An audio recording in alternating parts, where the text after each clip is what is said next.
Morning, boys and girls. Welcome to the children's message for June 14th. Today, we talked about this just a little bit last week, but I'm going to talk to you about what it's like to apply for a job.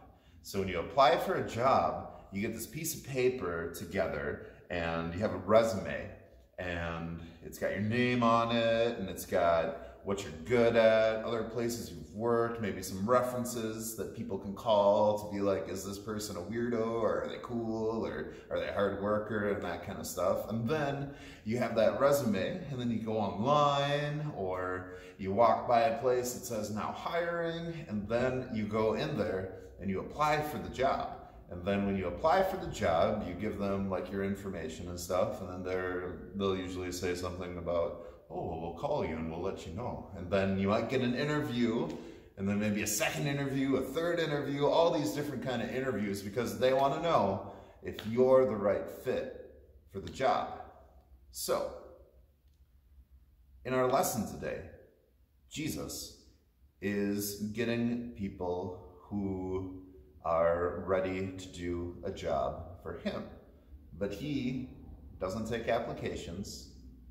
He doesn't have a process in which they have to do all of these interviews and tell them about, you know, what, if they were a tree, what kind of tree would they be? That's actually an interview question. It's really weird. I would never ask that when I was interviewing people. Instead of interviewing and making people apply to be his disciple, Jesus calls them.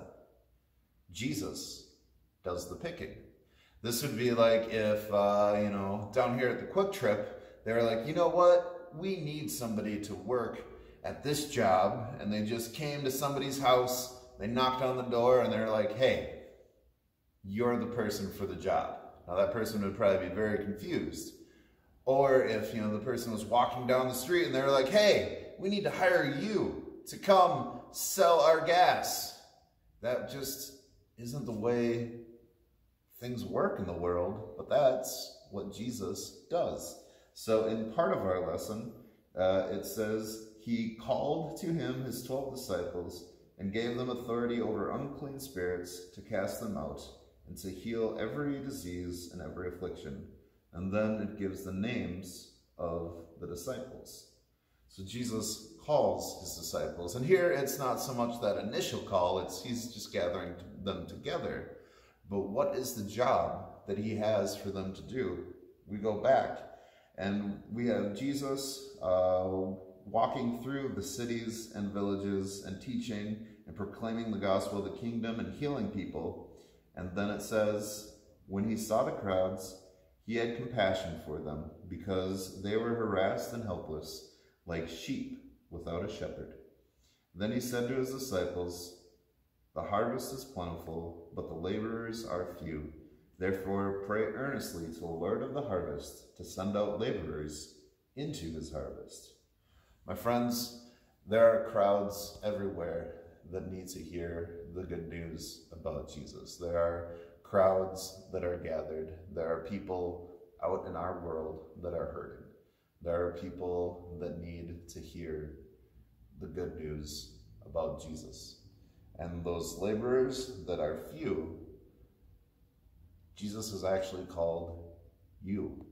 Through your baptism, you've been given the job to go out, and you've been called to do the work of the person who called you through your baptism, and that is God and Jesus. And through the Holy Spirit, we then go out to those crowds of people who need to hear the good news.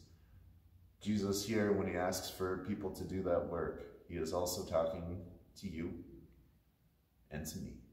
May we not say no to Jesus. May we get out of our houses and in the normal things that we do, may we share Jesus' good news with those around us. Would you do a repeat after me prayer?